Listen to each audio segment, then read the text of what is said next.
Ya, nah, digital world for a digital world itu adalah tema yang diberikan kepada saya pada pagi hari ini dan kalau kita bisa melihat bahwa kata ini ya, Alkitab digital dalam dunia digital itu sekarang sudah bukan sesuatu yang menjadi angan-angan lagi, bukan sesuatu yang menjadi hayalan kita lagi, tetapi itu sudah terjadi, sekarang sudah ada dan itu juga adalah masa depan. Dalam 2 minggu ini kita akan masuk dalam seri Sabda Live Vision Talks yang baru, yaitu Sabda for the New Church. Sabda dalam peran bagi gereja yang baru. Dan kami akan lebih banyak berbagi tentang hal-hal apa saja dari sabda yang dapat menjadi gerakan dan juga dapat menjadi pelayanan digital dalam gereja Bapak Ibu Saudara sekalian pada masa ini dan masa yang akan datang. Nah, tapi sebelum kami punya banyak produk ya dan program pelayanan.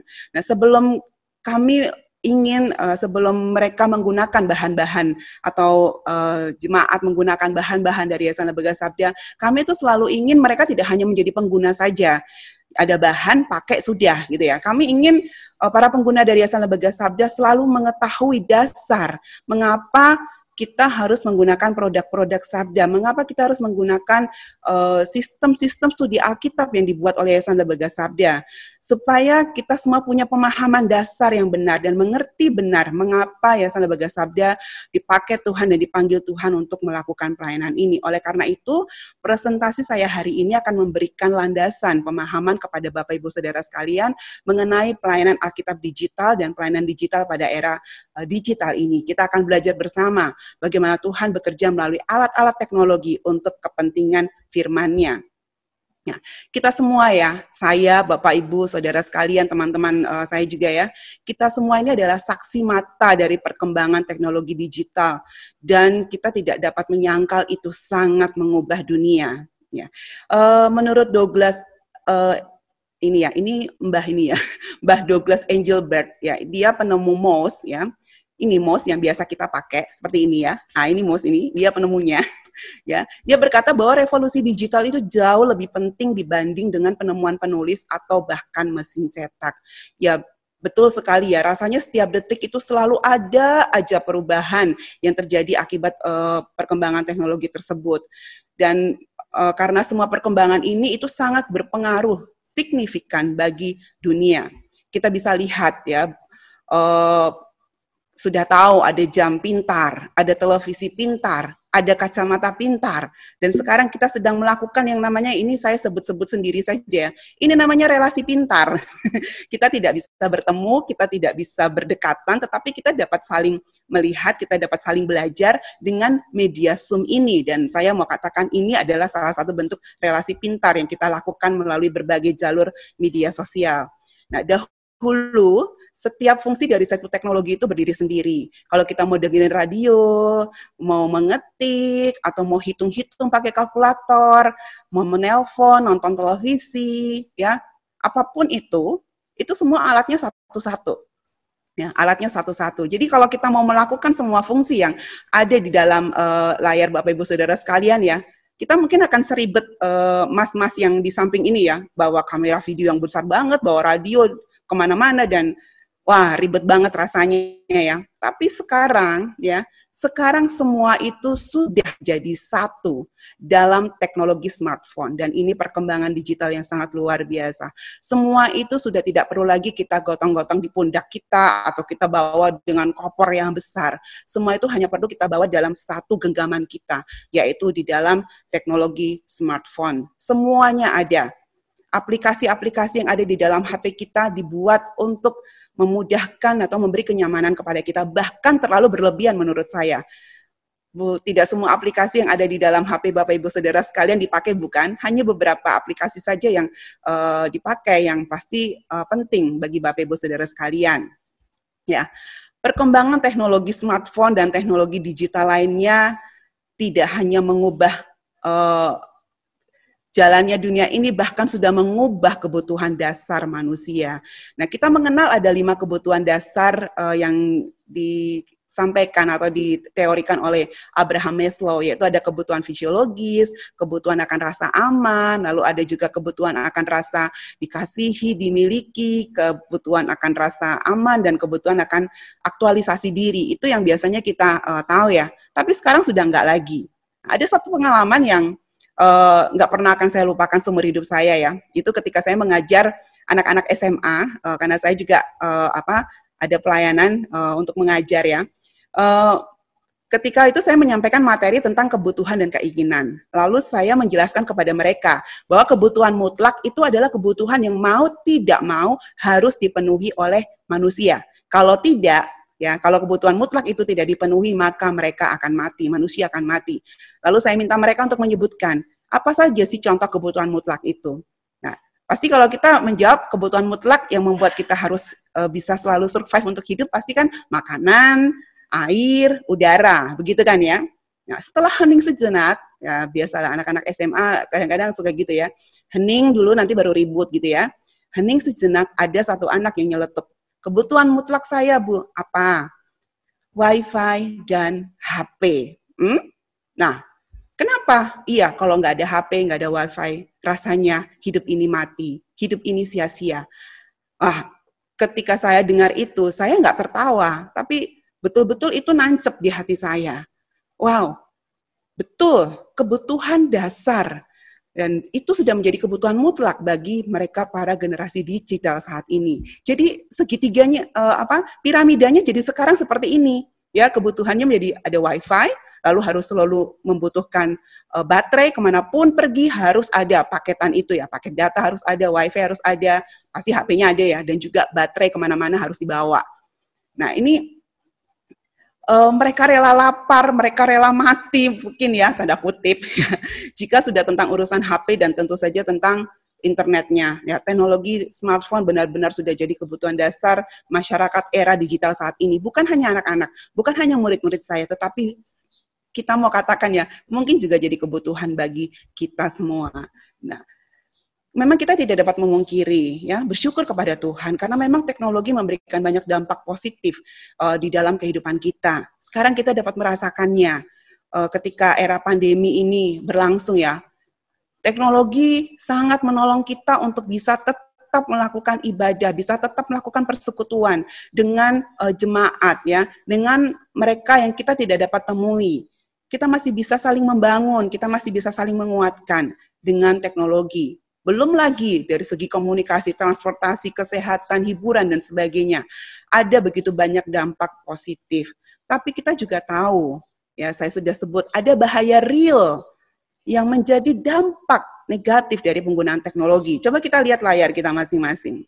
Di situ ada ya, di sebelah sini ada satu keluarga semua pegang gadget. Enggak cuman bapaknya, anaknya, anjingnya juga pegang gadget ya. Wah, itu kita bisa lihat, ini bukan pemandangan yang asing bagi kita hari ini. Kita juga bisa lihat ya di sebelah kanan kita, pada tahun 90, itu TV-nya, yang gendut TV-nya ya, yang gede TV-nya, yang bulat TV-nya, orangnya mah slim-slim aja. Tapi begitu masuk ke tahun 2013, bergantian, TV-nya menjadi lebih slim, orangnya menjadi lebih gede. Ya, ini bahaya yang luar biasa karena kurang gerak. Lalu juga bisa menjadi sarana untuk ini memberikan bullying seperti yang sudah saya katakan tempo hari ya mengenai bahaya digital. Orang-orang akan ada juga karena teknologi merasa terintimidasi, mereka merasa tidak punya kepercayaan diri dan sebagainya gitu ya, sehingga menimbulkan banyak sekali adiksi, antisosial, penyakit, dan banyak sekali dampak negatif lainnya. Ya. Nah, ini menjadi satu warning bagi kita. Jika kita menjadikan teknologi sebagai alat untuk menolong kita, ya, sebagai alat untuk menolong kita, teknologi akan menjadi asisten yang sangat berguna, asisten yang sangat bisa membuat kita melakukan segala urusan kehidupan ini dengan lebih mudah, dengan lebih cepat, lebih praktis. Tetapi kalau kita sudah mulai menempatkan teknologi sebagai tuan kita, dan kita sudah mulai dikendalikan oleh teknologi, hati-hati. Christian Loos Lane, dia adalah pemenang Nobel Perdamaian ya, mengatakan bahwa teknologi dapat menjadi tuan yang berbahaya bagi kita. Dia akan mengendalikan hidup kita. Ya.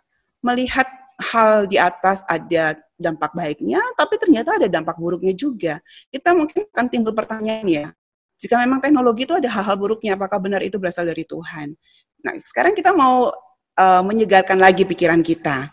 Ya, kita menyegarkan lagi pikiran kita, terutama bagi para peserta yang sudah ikut Sabda Live seri Alkitab pelayanan online. Waktu itu Odi menyampaikan tentang teknologi atau IT for God, teknologi untuk kemuliaan Tuhan. Nah, sekarang kita mau cek dan evaluasi. Setelah kita dengar presentasi itu, bagaimana sekarang hubungan teknologi dalam kehidupan kita?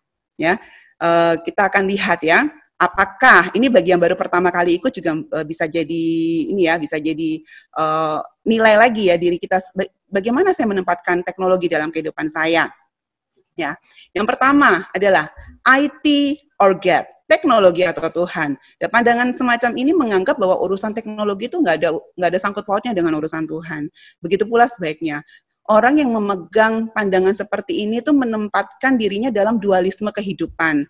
Dalam kehidupan sekuler dan kehidupan rohani itu dipisah. Ya, jadi IT or God. Kamu pilih IT atau kamu pilih Tuhan. Nah, lalu yang kedua, ada IT lebih besar dari Tuhan. Teknologi lebih besar dari Tuhan. Dan orang yang berpandangan seperti ini biasanya tuh mereka adalah orang-orang yang hanya mengandalkan teknologi dalam kehidupan mereka. Dalam segala aspek kehidupan mereka, masalah-masalah yang mereka hadapi, ya, bukannya mereka datang kepada Tuhan untuk mencari hikmat bijaksana, mencari pertolongan Tuhan, tetapi mereka justru mencari solusi dari teknologi. Mereka mencari solusi dari mesin-mesin pencarian dan sebagainya. Mereka tidak lagi merasa memerlukan Tuhan, apalagi teknologi sudah bisa memberikan apapun yang mereka butuhkan. Atau ini, teknologi sama dengan Tuhan. Teknologi setara dengan Tuhan. Bahkan mungkin teknologi adalah Tuhan mereka. Nah, ini berlawanan dengan pandangan sebelumnya, ya. Orang yang berpandangan seperti ini menganggap bahwa teknologi itu sama dengan Tuhan. Teknologilah yang menjadi Tuhannya. Dengan kata lain, dia menjadikan teknologi itu sebagai berhalanya. Nah, kemajuan teknologi menjadi obsesi bagi hidupnya, sehingga hidupnya dikendalikan oleh setiap perkembangan teknologi yang dia gunakan. Standar hidupnya adalah sesuai dengan standar kecanggihan teknologi yang dia miliki, dan biasanya kalau dia tidak bisa mengikuti perkembangan zaman, ya dia akan menjadi orang yang depresi, ya, menjadi orang yang takut takut kehilangan jati diri, menderita fear of missing out, ya, takut menjadi orang yang kurang update dan sebagainya. Dan orang-orang seperti ini biasanya memperlakukan teknologi sebagai berhalanya. Nah, jadi sebagai orang percaya, kita mau menegaskan lagi, kita mau mengingatkan lagi, harusnya seperti apa hubungan antara teknologi dengan Tuhan? Seperti apa? Bisa ditulis di live chat, harusnya seperti apa? Ya, pasti semua mau cepat-cepat nulis ini ya. Saya harap semua cepat-cepat nulis ini. IT for God, ya, teknologi untuk Tuhan. Teknologi berasal dari Tuhan dan harus digunakan untuk kemuliaan Tuhan.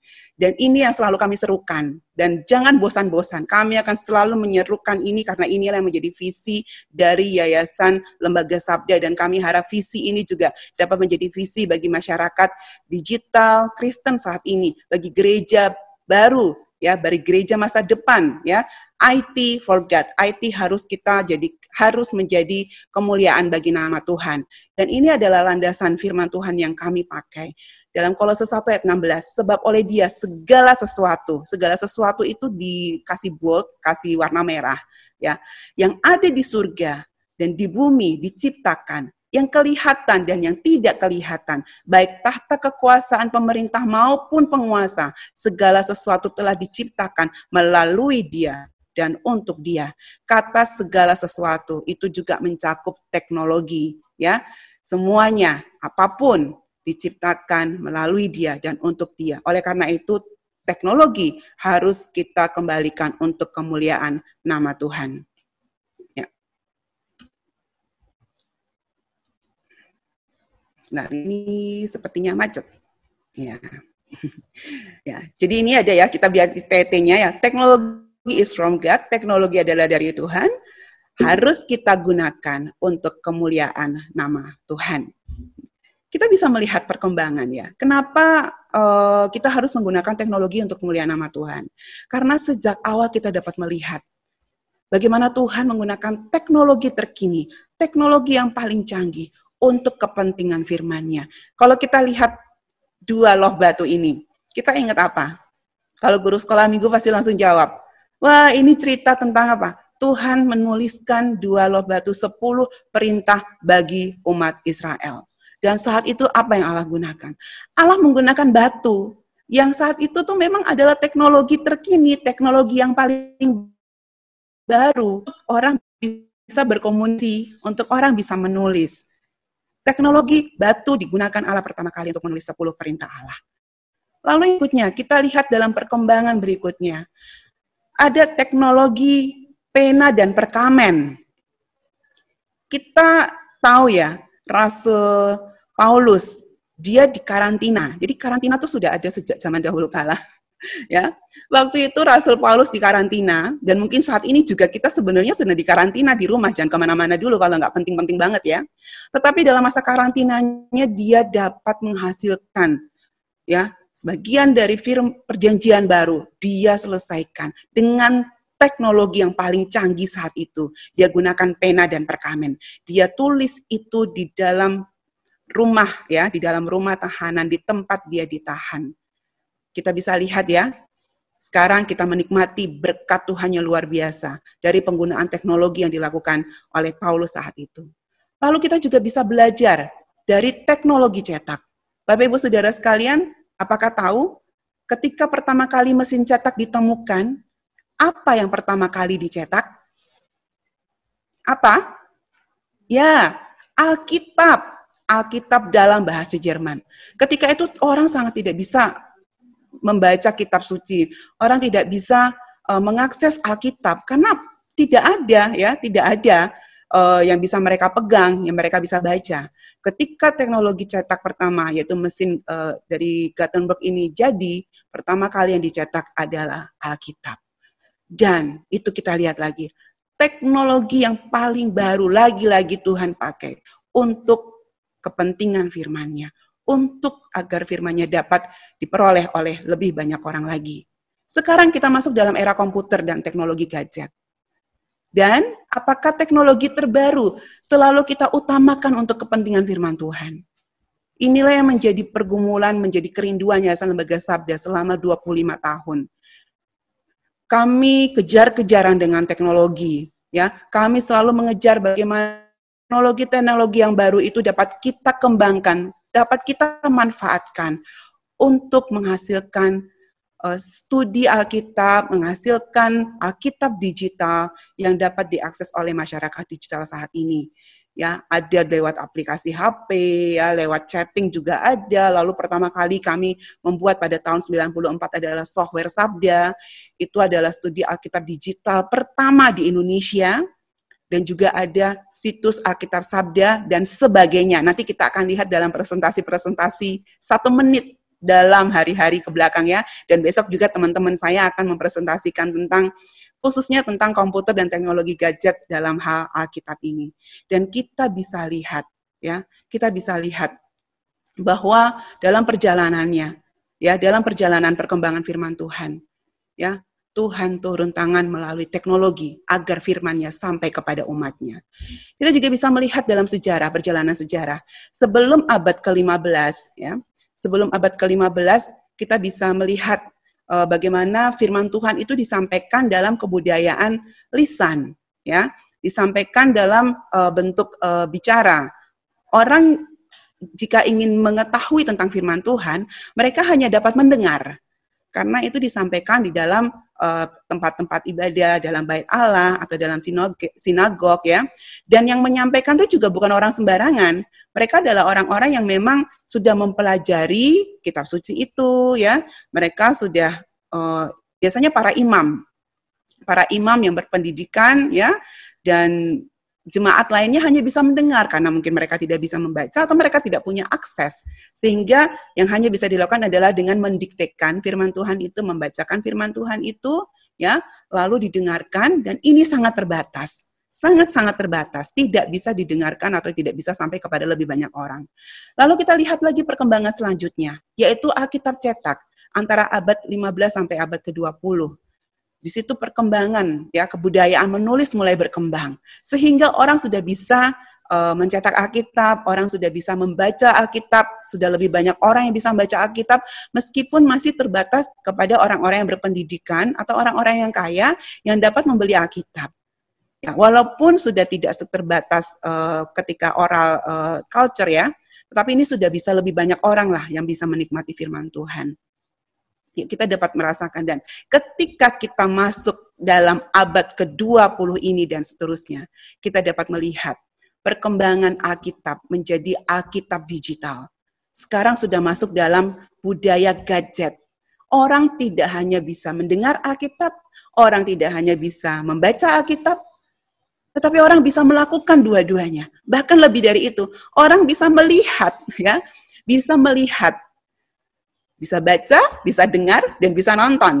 Siapa saja bisa mengaksesnya, tanpa jarak, tanpa waktu. Siapa saja bisa mengaksesnya, dan tidak dibatasi. Orang-orang dapat mengaksesnya dengan lebih luas lagi ya. Kita bersyukur ya, kita bersyukur bahwa perkembangan ini sungguh luar biasa Tuhan pakai. Sehingga saya harap ya ketika kita sudah bisa melihat sejarah ini, kita semakin disadarkan bahwa memang teknologi harus kita gunakan utamanya, terlebih dahulu, seperti Allah kita pakai, yaitu untuk kepentingan firman-Nya. Ya, sekarang kita mungkin sedang masih hangat-hangatnya, bahkan masih hangat ini ya, sedang ramai tentang Alkitab bahasa suku yang harus diturunkan. Tapi saya mendapat satu berkat ya pada masa pandemi ini, bahwa Injil itu tidak bisa dibungkam loh. Injil itu tidak dapat diturunkan. Kendala-kendala untuk setiap orang dapat mengakses firman Tuhan dalam berbagai bahasa dapat disiasati dengan teknologi digital. Alkitab sudah ada dalam berbagai bahasa dalam bentuk digital, dan itu pun adalah pekerjaan Tuhan. Jadi saya percaya, apapun Alkitab bahasa suku yang diturunkan itu akan naik lagi penggunaannya lewat jalur lain, lewat teknologi. Jadi tidak usah berpanas-panas hati ya, karena sudah banyak yang panas-panas karena Alkitab ini bahasa-bahasa tertentu mulai diturunkan. Saya tetap yakin dan percaya campur tangan Tuhan terhadap firman-Nya melalui teknologi. Teknologi digital telah memberikan kontribusi yang luar biasa bagi perkembangan pelayanan Alkitab digital. Dan teknologi telah memungkinkan firman Tuhan diakses dengan tidak dibatasi oleh waktu, jarak, biaya, dan ras. Ya, ini perlu kita renungkan lebih mendalam lagi ya. Teknologi sudah dipakai. Tuhan yang memakainya, dan sekarang tugas kita di dunia ini memakainya juga untuk kepentingan firman Tuhan. Dengan begitu, firman Tuhan pun dapat diproklamasikan dalam dunia digital, dan itu membawa terang, membawa kabar baik bagi dunia digital. Kita tadi sudah belajar tentang bahaya-bahaya teknologi ya, dan dunia digital itu bukan dunia yang terang. Dunia kita ini juga bukan dunia yang terang. Dunia digital itu adalah dunia yang gelap. Di dalamnya kita tahu penuh dengan kejahatan, pornografi juga ada di dalamnya, perbuatan-perbuatan kejahatan, hal-hal yang menuju kepada kepentingan dan kenyamanan diri sendiri, semuanya ada di dalam dunia yang gelap itu, di dalam dunia digital. Oleh karena itu, kabar baik dalam dunia digital harus ada dan harus masuk untuk membawa terang bagi dunia digital yang gelap ini. Teknologi digital sudah memungkinkan Alkitab didistribusikan dan diakses oleh siapapun, multi-channel, multi-platform, multimedia, multi-format. Nah, tadi kita sudah lihat sendiri beberapa contohnya dalam presentasi. 3 presentasi singkat itu baru kecil sekali ya, membuktikan bahwa perkembangan Alkitab digital itu sudah luar biasa. Kenapa harus dibuat seperti itu? Karena inilah eranya. Orang hidup dengan HP-nya, orang berdampingan dengan gadgetnya, dan firman Tuhan harus ada di dalam gadgetnya, harus dapat dihidupi oleh setiap orang percaya. Bible engagement harus terjadi di dalam kehidupan generasi digital, masyarakat digital saat ini dengan HP yang mereka gunakan. Itu harus tumbuh dalam hidup orang percaya melalui setiap gadgetnya. Ya, firman Tuhan yang hidup dalam hidup kita akan menjadikan kita orang percaya era digital yang alkitabiah. Kita punya keintiman dengan firman Tuhan melalui teknologi yang kita gunakan. Kita menjadi orang percaya yang hidup di dalam otoritas firman Tuhan. Dan hasil dari hidup yang Alkitabiah itu kita dapat melihat misi Tuhan bagi dunia ini berdasarkan firman-Nya. Ya, kita dapat melihat dengan luas ya, bagaimana kita dapat melakukan pekerjaan Tuhan.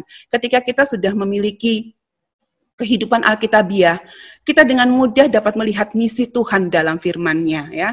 Bersama-sama saudara seiman kita dapat ambil bagian dalam pekerjaan Tuhan. Kita dapat menjadi bagian dalam pelayanan misi yang lebih besar bagi di dunia ini, seturut dengan firman-Nya. Sehingga seluruh dunia, termasuk dunia digital, memuliakan Tuhan. Tadi di depan kita sudah melihat piramida ini. Ya. Kebutuhan dasar manusia. Nah, ketika firman Tuhan ada di dalam dunia digital, kita tahu bahwa yang harus menjadi dasar dari semua dasar yang ada di atas, menjadi dasar dari pegangan kita dalam menghadapi hidup pada era digital adalah firman Tuhan, adalah Alkitab digital yang kita miliki dalam gadget kita, maupun dalam berbagai platform, berbagai jalur yang kita miliki. Ya. Pesan firman Tuhan tidak pernah berubah dari zaman ke zaman. Dunia sudah digital. Jokowi juga pernah berkata, Indonesia sudah digital, dan digital world for a digital world. Digital world sangat dibutuhkan oleh dunia digital saat ini untuk menjadi terang dalam dunia digital yang gelap, baik di Indonesia maupun seluruh dunia. Sekali lagi saya mau katakan, pesan firman Tuhan atau Alkitab tidak pernah berubah dari zaman ke zaman. Karena firman Tuhan adalah kekal dan tidak akan lekang karena waktu. Akan tetapi media atau teknologinya yang tersedia untuk menyebarkan firman Tuhan itu akan selalu berkembang. Sesuai dengan perkembangan zaman. Nah, sebagai orang Kristen, sudahkah kita menyikapi perkembangan teknologi yang begitu pesat saat ini? Apakah IT for God sudah menjadi visi kita pada era digital ini ketika kita menggenggam teknologi di dalam tangan kita, bahkan di ujung jari kita? Dari satu visi, yaitu IT for God, Sabda mengembangkan pelayanannya, baik itu Alkitab digital maupun pelayanan digital dalam berbagai bidang, platform, jalur, dan media. Sabda berkomitmen menjadi partner gereja, Sabda for the churches, untuk bergandeng tangan menjalankan misi Tuhan bagi dunia digital ini. Pada era yang serba smart ini, kami rindu gereja menjadi gereja pintar dengan Alkitab pintar. Nah, ini adalah logo Alkitab pintar. Besok kita akan lihat ya penjelasan mengenai Alkitab pintar ini hubungannya dengan gereja pintar yang akan disampaikan oleh teman-teman saya yang saya bilang mereka adalah orang Kristen yang pintar. Ya, smart Christian ya. Nah, jadi kita tunggu besok ya. Nah, saya akan akhiri presentasi saya pada hari ini dan kiranya presentasi hari ini menolong kita untuk semakin teguh dalam panggilan kita kepada dalam Tuhan untuk menggunakan teknologi bagi kemuliaan nama Tuhan. Tuhan Yesus memberkati. Terima kasih banyak.